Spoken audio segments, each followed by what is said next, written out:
down to Oxnard in Jefferson Parish and watched Nurse Deborah Ford receive the first dose in Louisiana.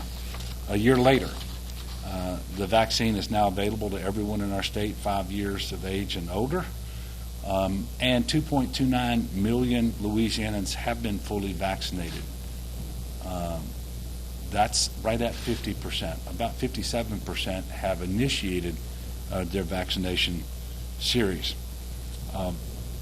And I'm happy to say also that 544,000 booster doses have been administered as well. That's critically important. I'll get more into that in just a moment. But just like we're not where we want to be overall, we're not where we want to be on vaccination and boosters either.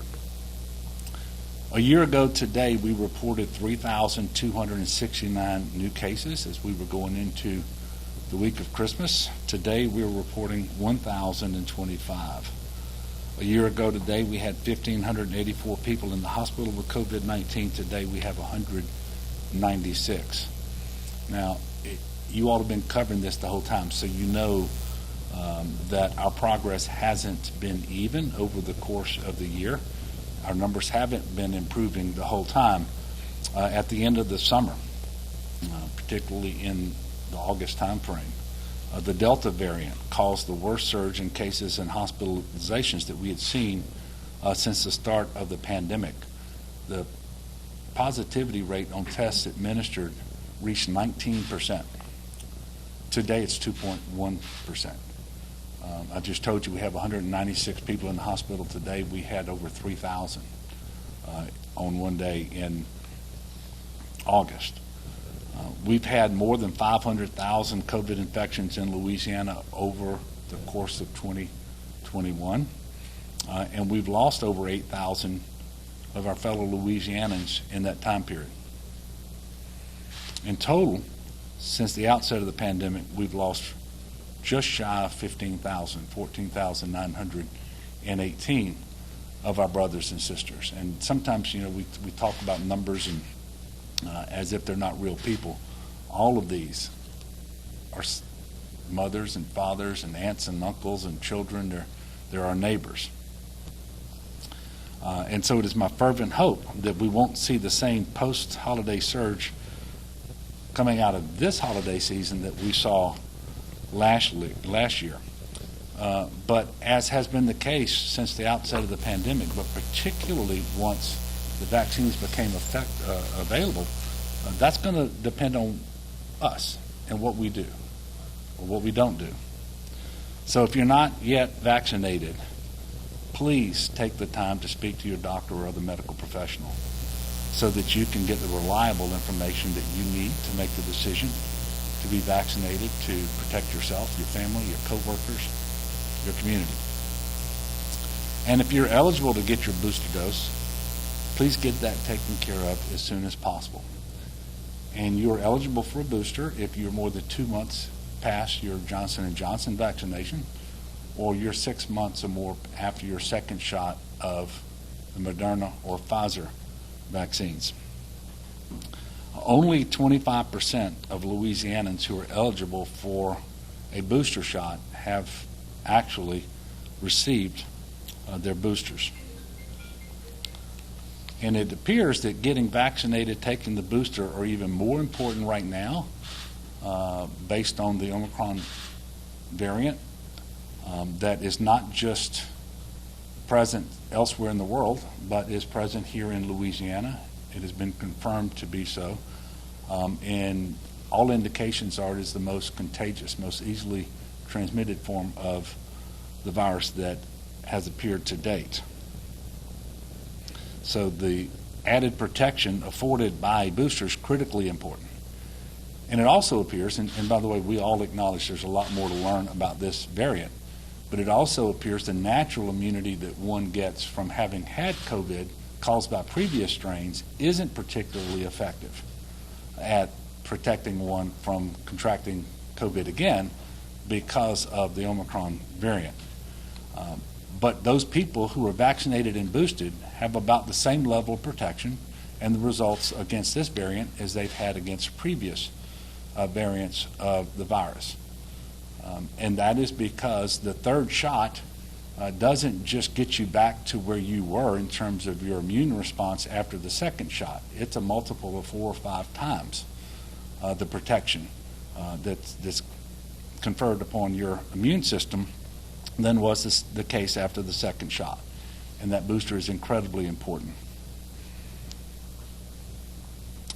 While we were in the middle of the 4th surge of COVID, as you all know, Louisiana was also struck by Hurricane Ida. The second year in a row that we've had a major record-breaking storm hit the state. And in fact, it tied with Hurricane Laura from 2020 as the strongest storm ever measured to make landfall in Louisiana. We know that housing, whether from Laura, Delta, or Ida, remains the greatest need in terms of our efforts to recover from the hurricanes. This is particularly true because we try to meet the housing needs of low to moderate income individuals who didn't have insurance available to be able to get back into safe and secure housing. It's very important for safety, quality of life, workforce needs, and so forth. Because of the non-congregant sheltering program that the state is running through GOSEP, in fact, this is the very first time FEMA has ever authorized a state to run this particular program. More than 2,500 trailers have been deployed to the hardest hit parishes with respect to Ida, where shelter options are limited. And this, again, is a FEMA-approved but state-run program. More than 5,000 survivors are sheltered. Obviously, we have a lot of work to do, and we're going to move as quickly as we can to get as many households sheltered as possible. There are an additional 3,800 households that continue to be sheltered in hotels through the TSA program that's administered by FEMA, and there's over 11,500 individuals sheltering in that fashion. Last month, Lake Charles Mayor Nick Hunter and I announced an $11.3 million housing rehab program for Lake Charles residents affected by Hurricanes Laura and Delta or the May floods. And we're focused on using a large portion of the CDBG funding recently allocated to Louisiana for long-term recovery for unmet housing needs. But I do want to stress, again, we are well aware that it's not enough. And by the allocation, by the way, only pertains to the 2020 storms, not to 2021 Hurricane Ida. And we have every expectation additional appropriations will be made by Congress, that allocations will be made by HUD for Louisiana. And that should be the case for both 2020 and 2021. And this is the reason. We've documented over $1 billion worth of unmet housing need for 2020 alone. But the allocation to Louisiana was $594 million. So even if all of that was available for housing, it's insufficient by half. But the fact of the matter is 20% of that under the law has to be spent on mitigation measures and won't be available for housing. And then we've been asked by local governments to use the CDBG funding to help them meet their non-federal match obligations of 10% on the CDBG program itself and the 25% non-federal match obligation on the hazard mitigation grant program that's administered by FEMA. Those two things alone are more than $200 million. And so when you look at all of that, you know the $595 million is not enough. We're going to continue to work with the administration, with our congressional delegation, with all of Congress, in order to increase that allocation. And whether it comes from the currently available appropriation or from an additional appropriation that should happen early next year, you know, we're going to be pursuing those additional dollars. We have already drafted an action plan that covers both Ida and the 2020 storms. We continue to refine it, but just to make sure we have a clear expectation, we think that the Housing and Urban Development will issue their Federal Register notice on, which basically puts forth the rules for how this housing program has to be administered. That will happen on about January the 15th. At that point in time, we will have to publish our state action plan, get some public input, and then submit it for approval. Once it's approved, then we will have a line of credit to actually start with these housing programs. But we have already drafted the action plan. We anticipate what will likely be in the Federal Register notice so that we won't waste any time in getting that submitted for approval so we can start the process. Obviously, I hope and pray that this coming year, in many ways, will be kinder to our state as it relates to the pandemic, but also to natural disasters. But if the recent past, I'm talking like over the last 10, 15 years, is any indication, we know that the severity and frequency of these natural disasters is increasing. That is why I established the Climate Initiatives Task Force a couple of months ago. I traveled to Scotland for COP26. I think the official name was the 26th United Nations Climate Change Conference of the Parties. On that trip, I had an opportunity, and by the way, I traveled with folks from economic development, from natural resources, from our Climate Initiatives Task Force, and our resiliency efforts here in Louisiana as well. But we had an opportunity to meet with governmental leaders from all over the world, with private sector individuals, again, from all over the world, but particularly involved in the clean energy sector. And we were able to make meaningful progress, I believe, in making sure that the world knows Louisiana is going to remain an energy leader in the decades to come, just as we've been over many decades going back into the past. We understand that the world market has changed. There is an energy transition in process, and we're going to participate in that. Just this year, we announced multiple new clean energy economic development projects representing more than $6.1 billion in new investments and more than 1,500 new direct and indirect jobs. One of those, the Air Products Blue Hydrogen facility in Ascension Parish, represents the largest carbon capture and sequestration project announced anywhere in the world. This gives you an indication of the advantage that Louisiana has over other states when it comes to clean energy. And we're going to take an all of the above approach with respect to clean energy. So we're going to pursue wind and solar, hydrogen, biomass, you name it, and then obviously carbon capture and sequestration will be critical for our success as well. Coastal protection and restoration is also a key part of our efforts to combat the effects of climate change. The simple fact of the matter is there isn't a state in the nation that's been more adversely affected by climate change than Louisiana.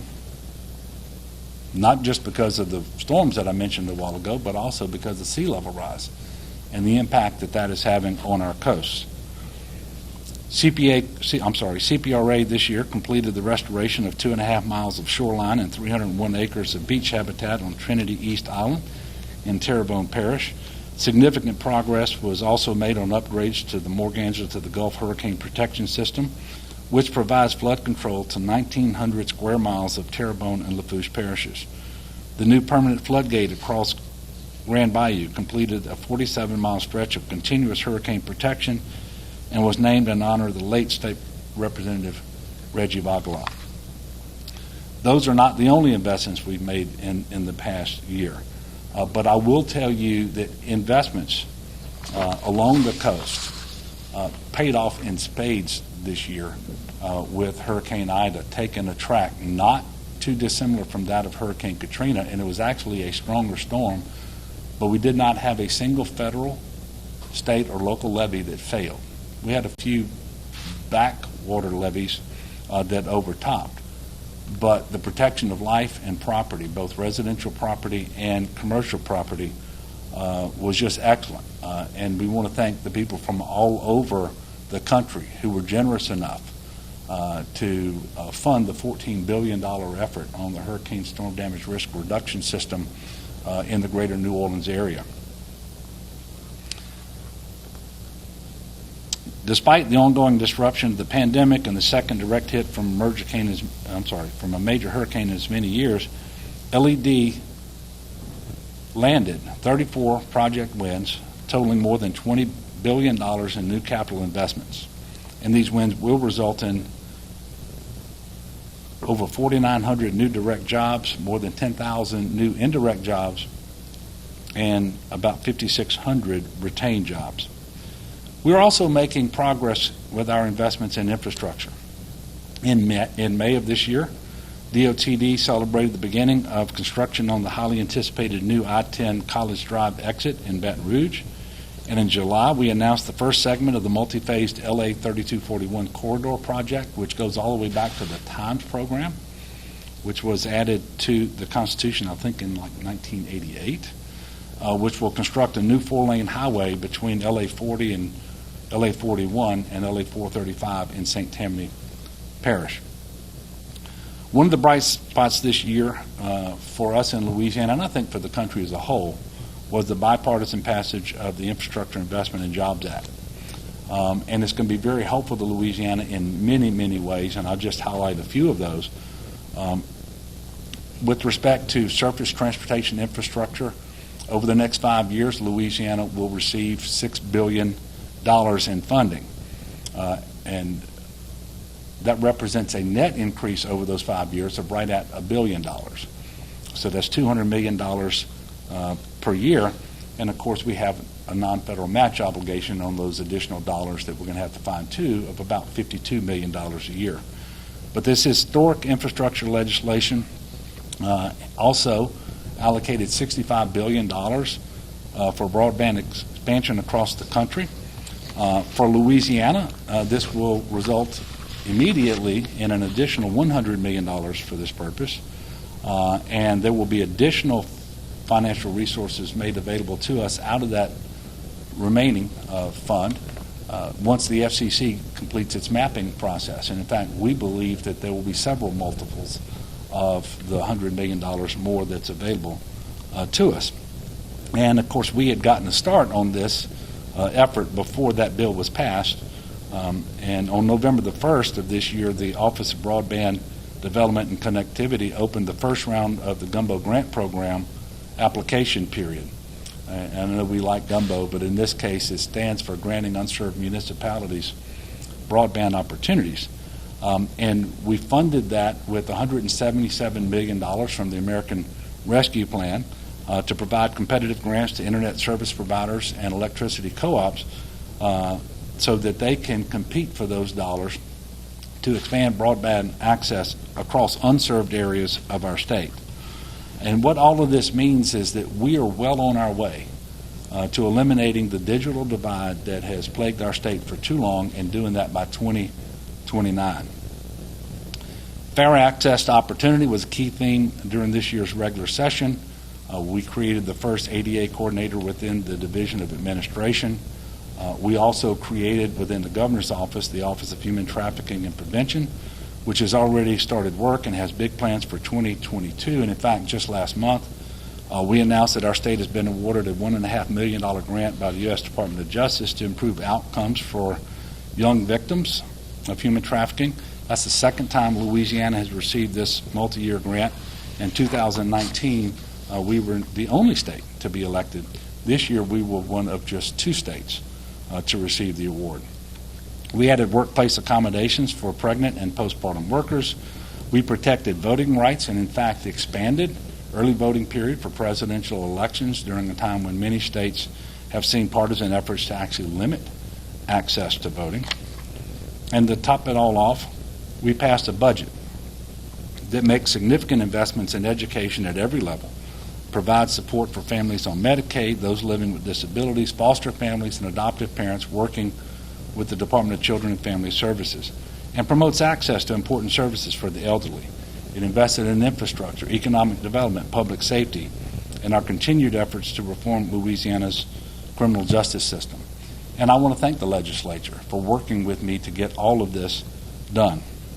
And it's a far cry from years past when we were at risk of losing critical services rather than investing in them. I'm also proud of the fact that by constitutional amendment, we actually passed a critical piece of tax reform, one that I've advocated for since 2016, to simplify our income tax systems for both individuals and for corporations, and to do it by lowering rates in exchange for getting rid of the FIT deduction, which almost no other state had.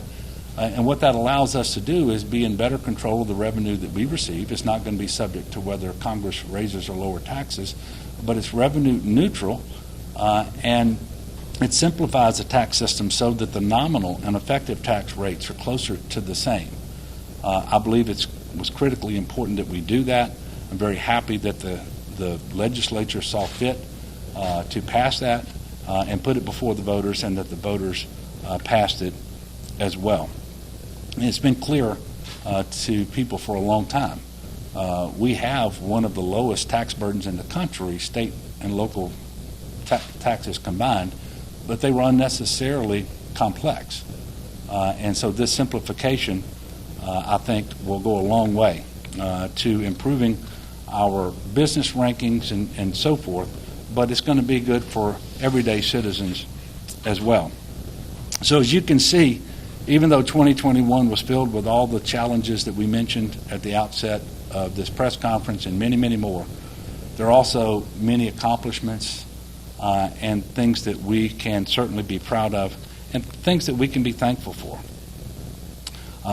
There are a lot of unsung heroes out there, and they work day in and day out in our state.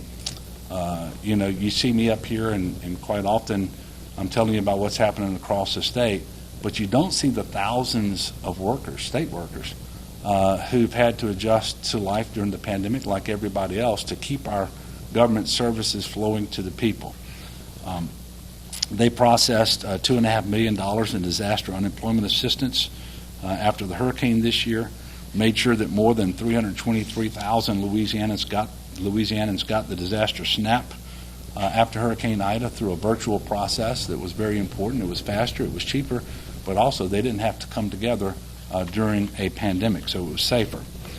State workers made sure bridges and water systems were safe for you and worked hard to make sure that COVID vaccines were going where they needed to go and the public knew how to get them. They've helped support adoptions across Louisiana, and thanks to the hard work of the DCFS staff and numerous other partners across the state, 470 families this year were able to adopt 612 children and youth from the foster care program. They kept elections running, even during natural disasters. They made sure people can have access to health care coverage. They worked to keep our children, the elderly, and our veterans safe.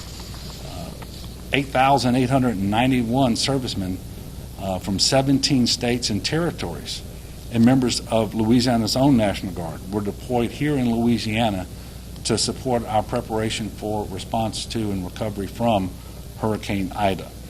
In addition, the National Guard has supported our COVID response, including testing and vaccine sites.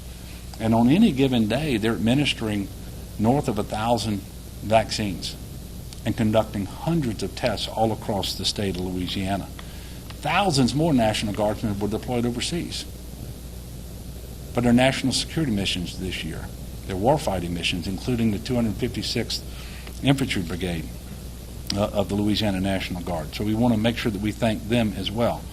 The State Fire Marshal's Office worked with the Guard, Wildlife and Fisheries, state and local partners to complete search and rescue missions following Hurricane Ida. So I just want to pause. And by the way, there were so many more things that I didn't mention, but I just want to pause and thank the state's workforce for what they do every single day, and maybe things that the public doesn't see, and maybe that some members of the public take for granted. But I want them to know that I don't take them for granted. I see their hard work, and I appreciate them very much. Also, a lot of unsung heroes in the private sector, especially as it relates to the hurricane recovery, everyday efforts to make sure that our economy is growing as vibrant as it can be. But those people who've dealt with the pandemic on the front lines, front-facing workers, teachers, paraprofessionals, and others in our education system, nurses and doctors, respiratory therapists, paramedics, EMTs, you name it, all true unsung heroes who have just worked tirelessly and under very, very difficult circumstances. In particular, in August, when we had 3,022 people in the hospital at one time because of COVID-19.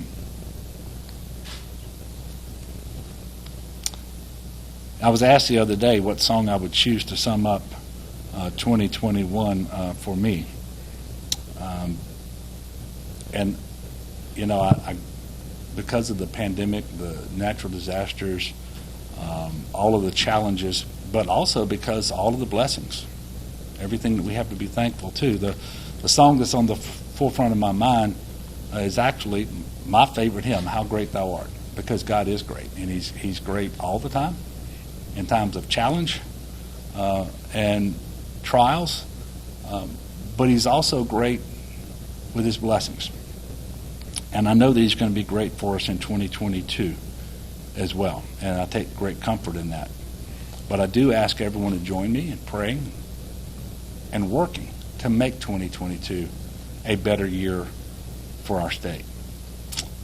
Before I take questions, I'm going to do that here in just a moment, a little personal privilege, because I think after 22 years of working in the AP, Melinda's last press conference is today, before she takes her new role at PAR.